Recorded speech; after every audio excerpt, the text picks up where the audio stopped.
let us know we're not talking into the thin air. So hi everyone, and we're really pleased to be able to present the plan to you. Let's first start, as we often do, with a quick update on stakeholder engagement.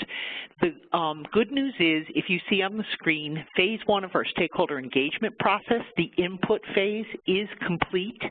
We then began drafting our plan, which we had some bare bones, but really put all the content together based on the input we received from the field. We were pleased to be able to present the plan in its draft form to the State Board of Education on February 1st, and we will go back to the board to present the plan for adoption on March 1st. Meanwhile, the phase two of stakeholder engagement has begun, and we have posted the plan on our main page of our website for public comment. And the public comment period ends, you can see there, February 27th. Last but not least, we're expecting to present the plan to the U.S. Department of Education by April 3rd. And that date has, originally we were thinking about July, but about a month and a half, 2 months ago, the submission dates were changed, and our choices were April or September. And if we were to submit our plan in September, it would put us out of alignment for the next title grant period, and we thought it was in the best interest of our stakeholders, LEAs in particular, to try to get the changes in and have a clear, coherent plan for the districts by next fall. So we're proceeding. We put ourselves on an accelerated timeline, and we're proceeding at this point. I will share in an upcoming slide a few little surprises, that some curveballs we've received as of late from the current administration and some things that are happening in Congress. So I'll unpack that in just a moment. So I want to spend a moment looking at the tremendous feedback we received and just the sheer volume of stakeholder engagement. You can see on the screen, I won't read it to you, but over 50 focus groups. We had 6,900 people respond to our survey, and I've culled for you the top 10 input trends. And these are not in any particular order, so I don't want you to think that they're listed in order of magnitude. But 10 trends clearly jumped off the page at us. The desire for social-emotional learning guidance, mental health supports, and social-emotional indicators were very much present across all stakeholder groups.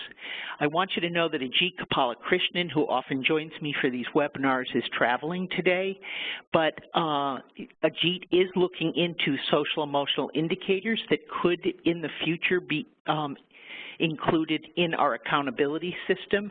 Most likely it would be an input such as services provided, because an indicator of the functioning of students might be more of a challenge just from a measurement perspective. So it would likely be an input type indicator, but that's in the future, but we are very much interested in that. A focus on student growth, you'll see as I unpack the plan, is very apparent. And our stakeholders clearly want student growth to count, not just achievement. Accountability for the whole child is another very strong trend we saw. Looking at number 4, you can see that improved supports for English learners, as well as cultural responsiveness and sensitivity for diverse settings. We have a very diverse student body across the state of Connecticut. We do not have as much diversity in the workforce, and an important step in that direction is to make sure that all of our educators are culturally competent and understand the needs of students across a wide cultural divide, as well as linguistic diversity. Then personalized real-world relevant learning. How do we emphasize that for student engagement for our students? Another strong trend was resources for mentoring programs and after-school activities. After-school activities are often covered under Title IV-B, which is after-school programming. There was also interest in an early warning system that identifies students early, those that are at risk for school failure or for dropping out. More supports for parent and family engagement. How do we continue to try to develop the most positive school climates we can? And last but not least, how do we support educators and leaders in the field? So there you have our top trends. I wanted to point out first and foremost that your input is really important to us. I think we have 12 or 15 people on the line this afternoon. We're up to 21 people on the line. If you take time to look through, after this webinar, if you'd be willing to look through our state plan and provide feedback, or just go directly into the survey and provide feedback on what you've learned today, we'd greatly appreciate it. On our main webpage, you'll see an introductory video from our commissioner. The plan is there, and I can share this with folks. We made a commitment to have a clear, short, and concise plan. And while our plan expands over 100 pages, much of that is supporting documents. And I think our plan is more like what, Jen? 79 pages. 79 pages. And we'd really appreciate, I have the pages flagged for this webinar, we'd really appreciate your feedback. So there's the information if you should choose to do that. Moving forward, I alluded earlier to there's been some interesting federal level activity, and I wanted you to be aware of the changes that are happening. So January 30th, we got notice from the U.S. Department of Ed that there had been a delay or a freeze on the final regulations that were published by the Obama administration November 29th. Those relate to accountability and state plan regulations. Any regulations that occurred, final regulations that occurred before November 29th will not be changed.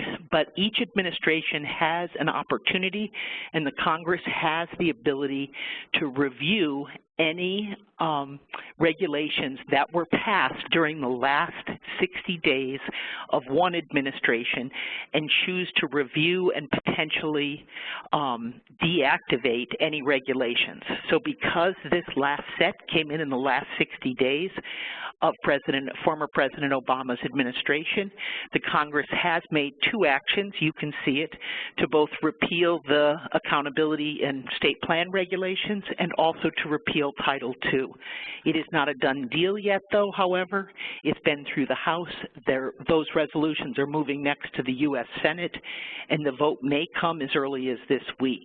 And breaking news, as of last Friday, we received a letter from our new Secretary of Education, Betsy DeVos, announcing that the current plan template that we've been working with for about the last 6 months and we've designed our plan around will be modified to include only those components that are absolutely necessary, excuse me, and that derive from statute, and that she will be sending that revised template on March 13th. The long and the short of this and why I share it with you is because the plan that's been drafted and we anticipated would be adopted by the board and hopefully signed off by the governor may in fact be modified following the receipt of the new template. And let me just say a little bit about that. If the regulations are rescinded, the accountability in the state plan regulations, many of the requirements will no longer be necessary, in which case we view that most of the changes we would make to our plans are deletions. And I don't think there's too many people out there in the field that would be disappointed to hear there's fewer requirements than there were in the draft plan. So this is a very fluid situation, and I want to be transparent, and I want you to know what's changing, and we will be moving very quickly to try to meet our April 3rd deadline, but there may be changes ahead, and we'll keep the field up to date on that, primarily because this is our last webinar. You should look to our home page to see latest updates. We do keep that page updated regularly. I'm going to take a breath now. I'm going to take a breath. And as I put together this webinar, I thought to myself, if I were in the field right now, how would I want someone to present this to me? And so I really thought about this in a very linear fashion about unpacking the plan, because I think it helps connect all the dots.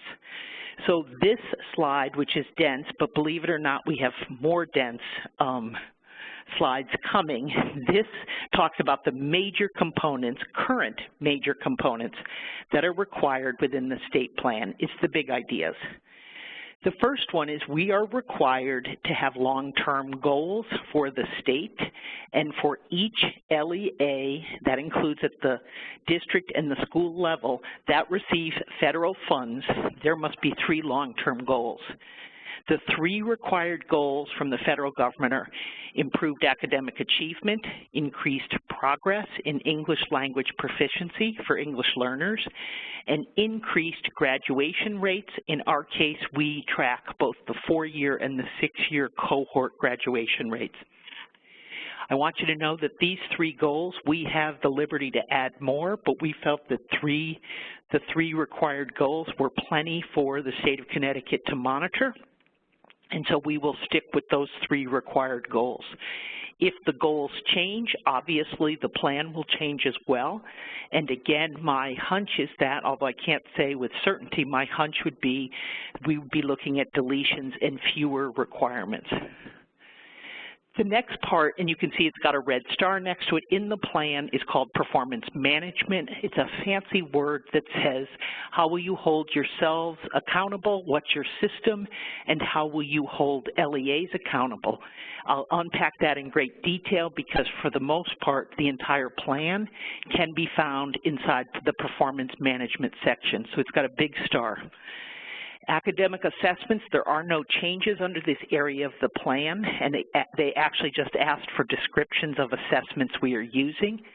Under accountability, support, and improvement for schools, many people who have been a part of earlier webinars or who have seen our Chief Performance Officer, G. Kapalakrishnan, know that we have a next generation new accountability system with 12 indicators. In addition to our accountability system, the section of the plan also talks about school improvement plans, needs assessments. One of the cornerstones of our approach will be differentiated tiered supports to Title I districts. All but 1 school district in the state of Connecticut has a Title I school, so there's quite a few of us out there. And then last but not least, another major strategy for us is electronic platform. And we're very excited about that because it's very 21st century and we've been operating in the 19th or 20th century for too long when it comes to grant processing. The last 2 items, 5 and 6, are hugely important to our plan, but will not be the cornerstone of today's webinar because they don't have significant changes in them. So far, Title IV Part A for supporting all students has not been funded. You'll recall from an earlier webinar that the House of Representatives, the U.S. House of Representatives, proposed funding of $1.6 billion, and the Senate proposed funding it nationwide with $250 million. So either way, it has not been funded yet, but it's an opportunity to support individual students and their needs. And if this does become funded, we'll be happy to provide direct training, resources, et cetera. So we'll go on to the next slide. First and foremost, like with No Child Left Behind, having a time frame for the actions that will happen under title grants are required. Under ESSA, states are allowed to choose a long-term time frame, and we chose 2017-18, which is beginning next fall, to a 13-year period ending in 2029-30. I provided for you our first goal, improved academic achievement, and I want to unpack this, and again, I apologize for the density of this slide, but it's important to get this all out there for you. I want to direct your attention to the headers of the table on the left. Student groups, we're certainly all familiar with our different student groups. You can see that baseline in this particular in academic achievement is the 2016-17 school year. That's what we'll be using. And then across the time frame, there is an interim checkpoint every 3 years. So the first checkpoint after the baseline is 2020, 2020 to 21, 3 years later, 2023 to 24, et cetera, et cetera. So across our 13-year time frame, there will be 4, if you include the last one, there will be 4 interim progress checks. Overwhelmingly, the feedback has been that we should focus on growth. Our accountability system includes both status measure or achievement levels.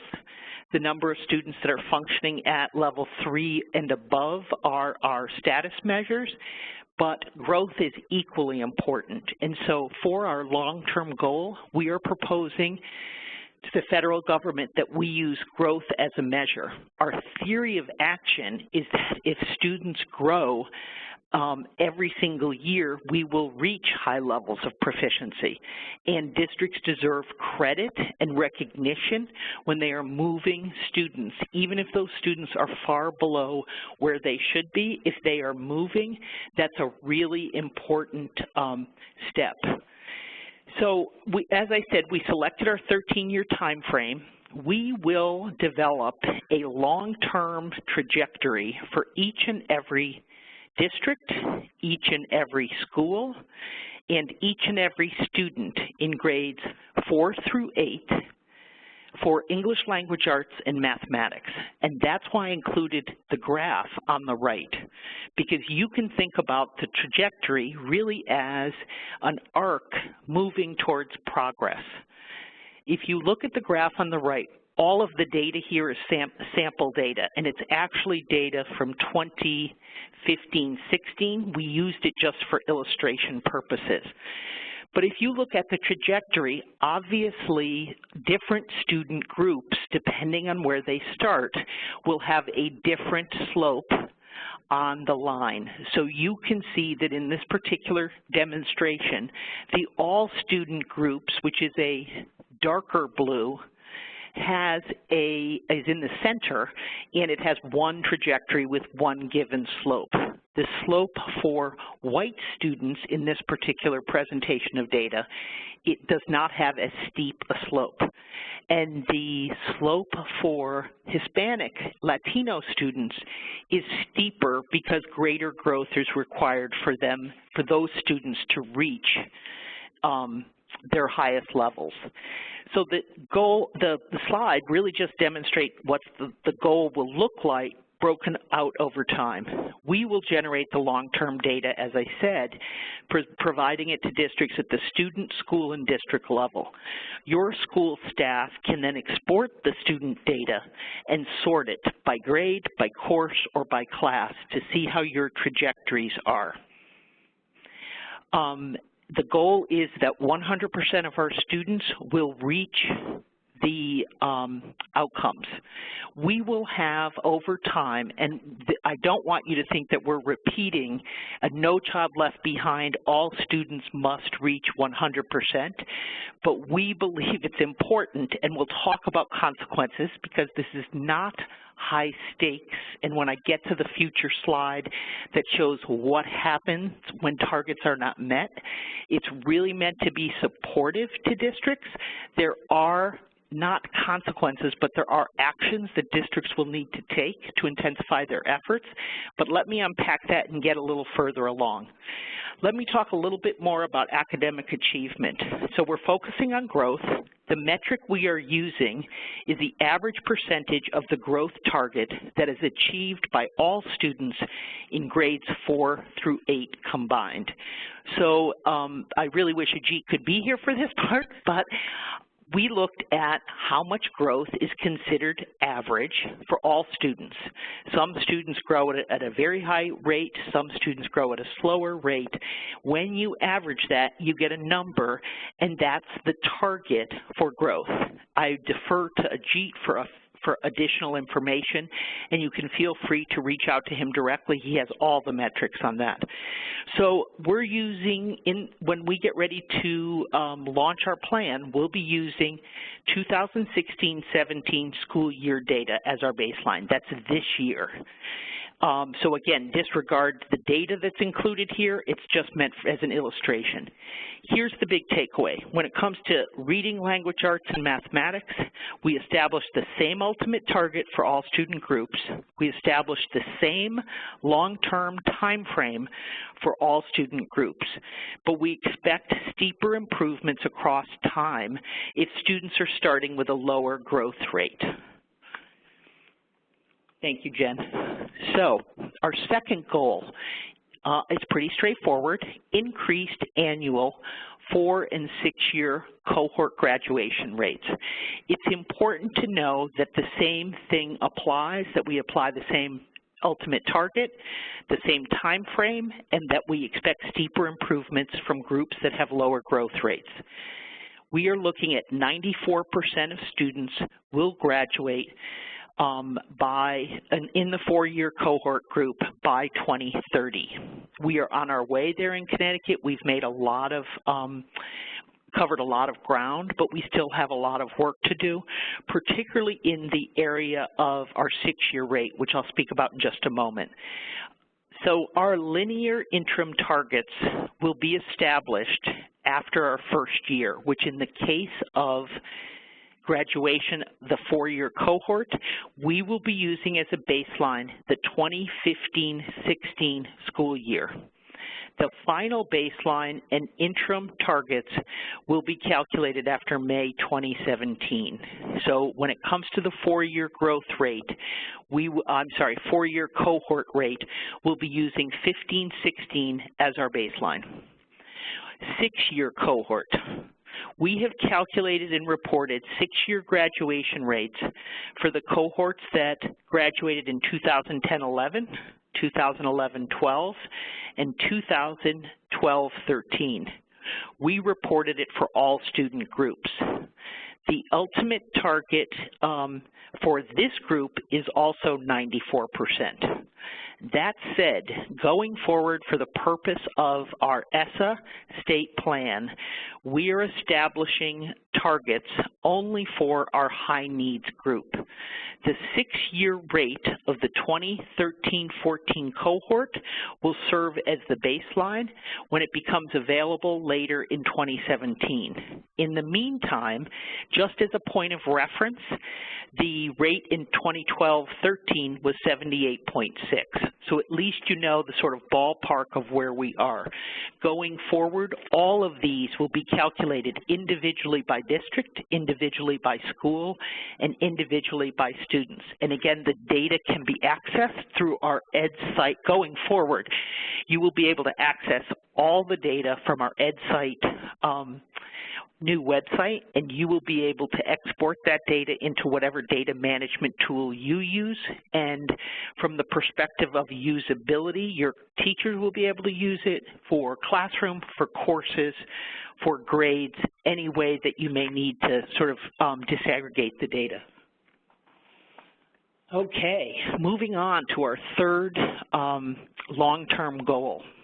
Progress towards English language proficiency by English learners is a regulatory requirement, and the growth model that we will be using is currently under development. There is some discussion about whether we want to continue with the loss links. We currently use the loss links form C and D as our academic and our English language proficiency assessment. But we have adopted a set of standards that have an accompanying assessment, and there's some discussion about moving towards that. We've got some budgetary questions and some other questions about making that move, and we're nowhere near a final decision. Baseline year for this assessment will be 16-17, this year's data, and we will still use the 13-year time frame. Now, when it comes to growth models, especially in the area of English language proficiency, I'm going to read directly the notes that Ajit sent to me because I want you to hear it clearly and accurately. The growth model establishes criterion-referenced growth targets for students at different points on the achievement spectrum within each grade. In addition to conditioning the ELP assessment growth targets. On the starting achievement level, remember our assessments have achievement levels, within each grade, other considerations will also be applied. These include empirical data, such as the actual amount of growth achieved by the same students from one year to the next, the combined average standard error of measurement for tests from both years, and the number of years it takes with the established targets to reach English language proficiency. So there's a lot of moving pieces. Not every English learner develops English language proficiency at the same rate, and all of that has to be examined, and kudos to our performance office, which is looking at all of that. As with all the other indicators, this plan will include a 13-year time frame. The baseline growth will be the growth results achieved during the 16-17 school year. So stay tuned for this, especially if you have a major role in with English learners, because this will need to provide tremendous training and supports to districts for this. All right, another action-packed slide. Performance management, progress monitoring, and supporting continuous improvement. So this is a requirement of the current state plan. We're asked to define how we will review, approve, and monitor the LEA plans. And I want to be clear that historically, the LEA plan is submitted as a consolidated title application. For those of you who may have had a role in writing title applications each year, Title I, Title II, and Title III all require that you use a narrative to describe the top priorities, the top goals of your organization, and then provide a budget narrative to go with it. Going forward, we will have, under the current set of regulations, school improvement plans, that's at the school level, which are the responsibility of the LEA to make sure that those are in place. The department will only do random checks, and by random I mean it's actually a systematic checking, but it's like a dipstick sort of check of school plans. We operate with the districts at the LEA plan level. And so going forward, we will continue the application to the consolidated application for the grant funds will be Title I, II, and III, and the plan will be, the application will be the LEA plan.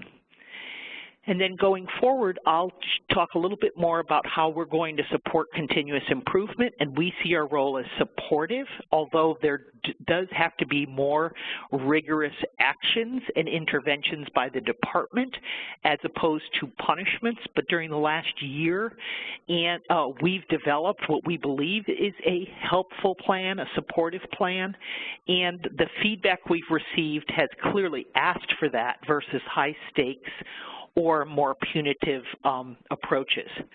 Last but not least, we will talk about, as required by the plan, how we will provide differentiated technical assistance. I want to talk very quickly about our strategies. You can see the 5 strategies that we have built our entire plan on. First and foremost, I mentioned earlier, we are right now contracting with a vendor who has developed electronic applications for many states across the country. We view this as our one-stop shopping strategy. Everything related to title plans will be found on this one platform. In addition, in years going forward, we will not only have title applications, we will also have our Alliance District, our Priority School District. All of these will be found in one site. We plan on putting Perkins applications here as well as IDEA. So going forward, this will become both an application center but also a repository of materials. We've talked in previous webinars about the tiered levels of supports, which I'll talk about in just a moment. We also are developing cross-divisional teams to work with our districts at the most intensive level. Many times, I know my experience at the local level was you had to call separate people who were in separate silos at the department to get the assistance you need, and we're really looking at putting a cross-divisional team together to work with our 10 districts that need the most intensive support. Strategy number 4 is evidence-based practices, and we believe the department has a role in gathering those because that is also in regulation, evidence-based practices, and it may be in statute as well. We believe our role is to help cull that material, bring it together in a user-friendly form, and use that as a support for making decisions when the district is applying for grant funds, because the federal funds will only be used for evidence-based practices, so we will play a big role there. And then strategy number 5, also in regulation, is local needs assessment and local stakeholder engagement for developing the LEA plan. I know I've been with the department almost 4 years, and I know I've heard repeatedly people complain about all the improvement plans they have. They have one for title. They have one for alliance districts. They have a strategic plan at the local level. Part of our effort is to try to get all of those plans to be one coherent improvement plan. And so the department wants to be a support in that area and not a contributor to the multiple plans.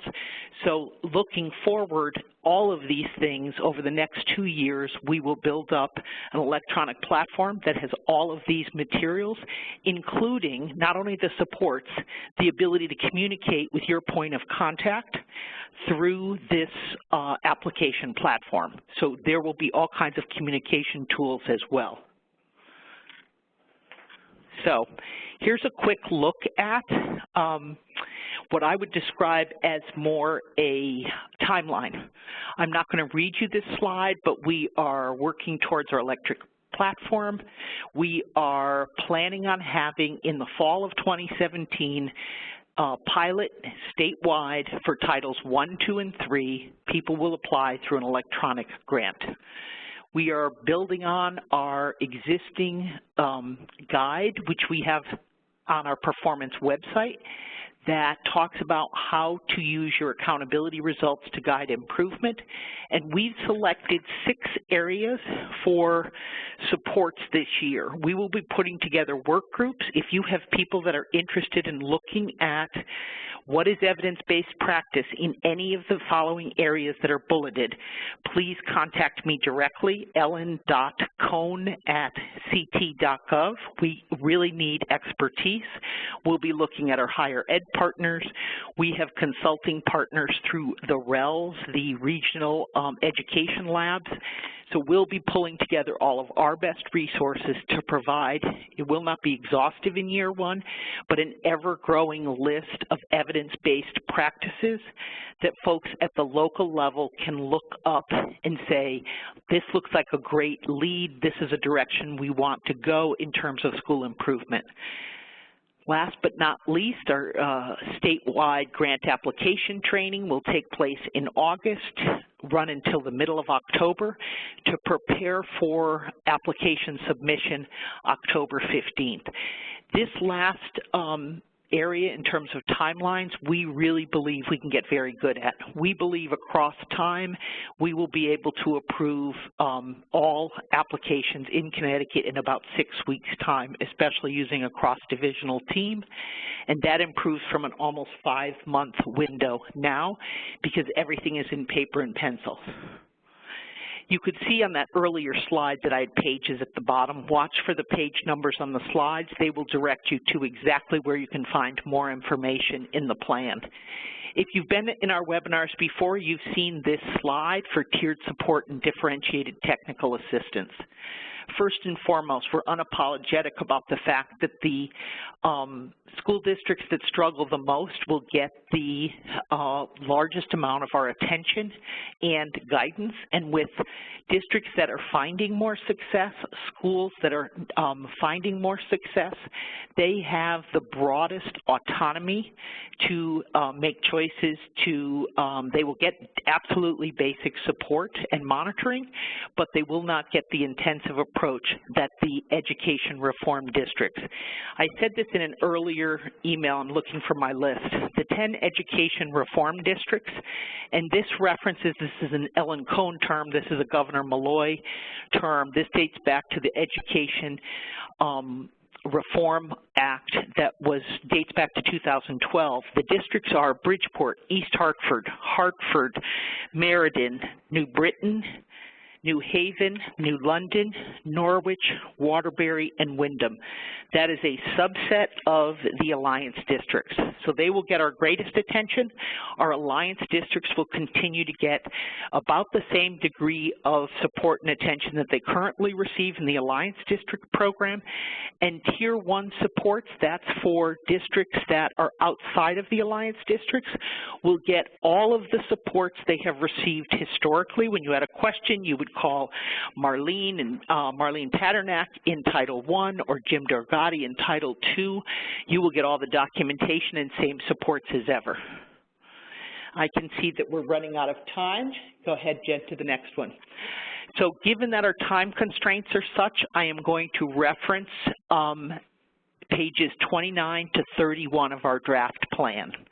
First and foremost, you are looking at the Tier 3 supports for the education reform districts. Obviously, we have, if you think about supports as high, medium, or low touch, if this were SRBI, the high touch districts are the districts that need the most support. And I'm going to give you a sampling. The column on closest to the left in years 1 and 2 are our baseline planning and implementation strategies.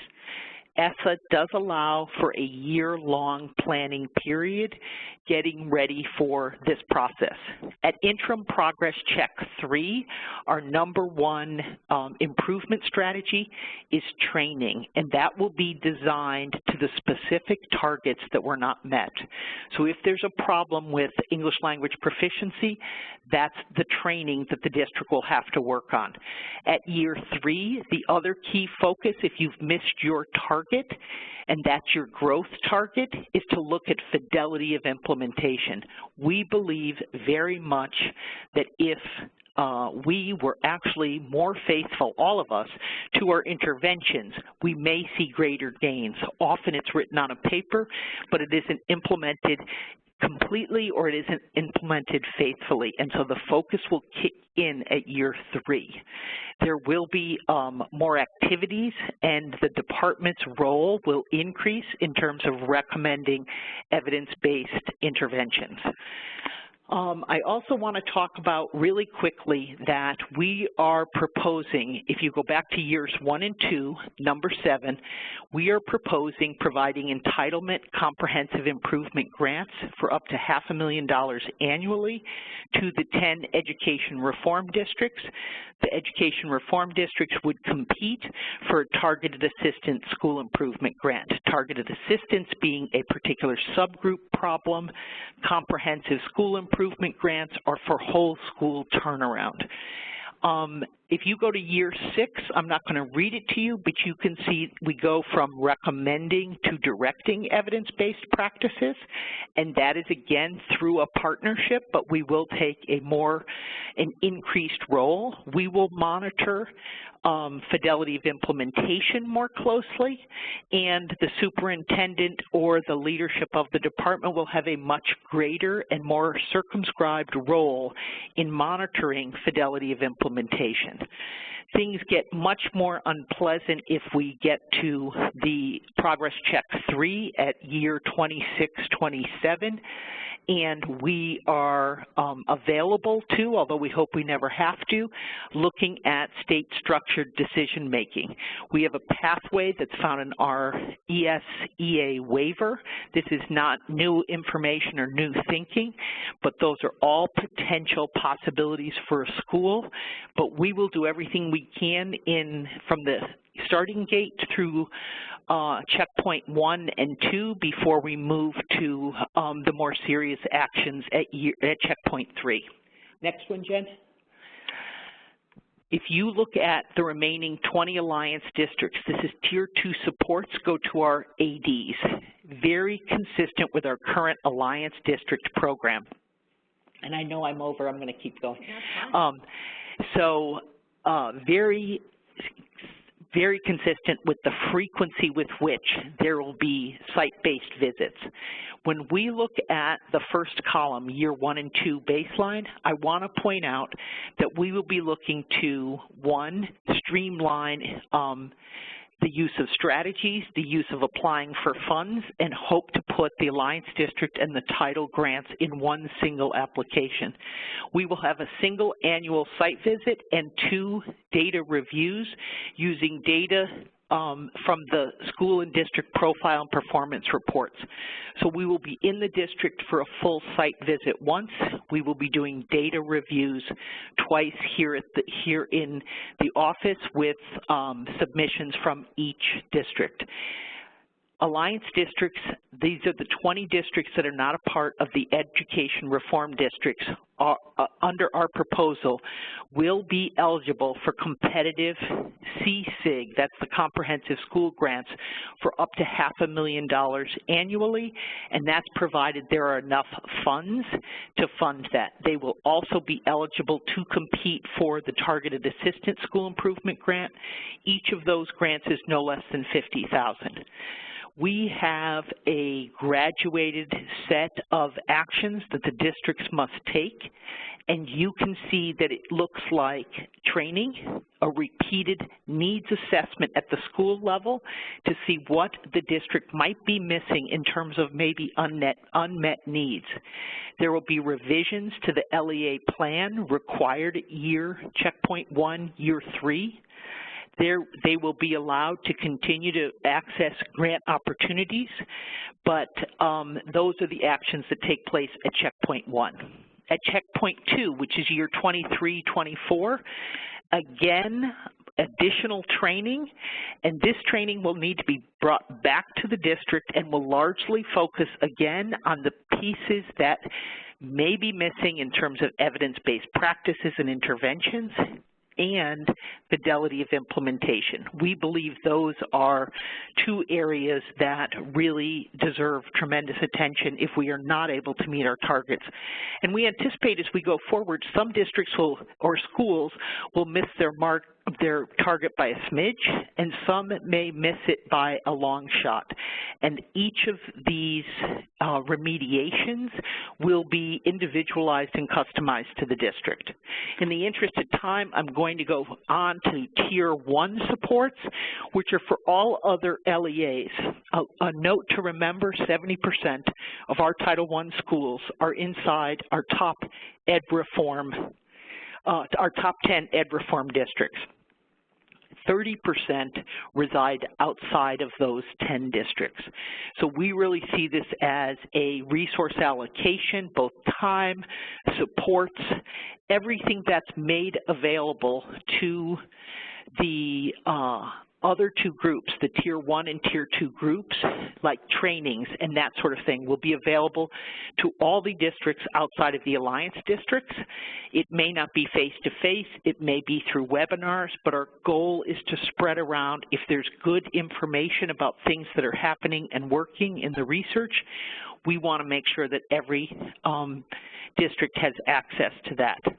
There are ongoing increased actions required by districts that are in Tier 1 supports, and it moves from in checkpoint 1, mandatory training, repeating your needs assessment, keeping your monitoring frequency and format, all the way up to state-directed needs assessments, state-directed choice of evidence-based, et cetera, et cetera. I'm sorry that we ran out of time. It was a lot to cover in a single webinar. But if you have questions, here's our next slide. You can see where we've posted our plan, dig in and look at it with great detail. But I can share with you that what I've provided you, the overview, are really, there's nothing hidden in the weeds. Those are the really big points under performance management. If you would like to comment on our ESSA plan, you can see the red title that says comment on our ESSA plans. Please be sure to go there and provide us with some feedback on the survey. Last but not least, this is our last webinar. Unfortunately, last month we had to cancel webinar number 5, which was focused on Title IV, because we had just moved into our new office building.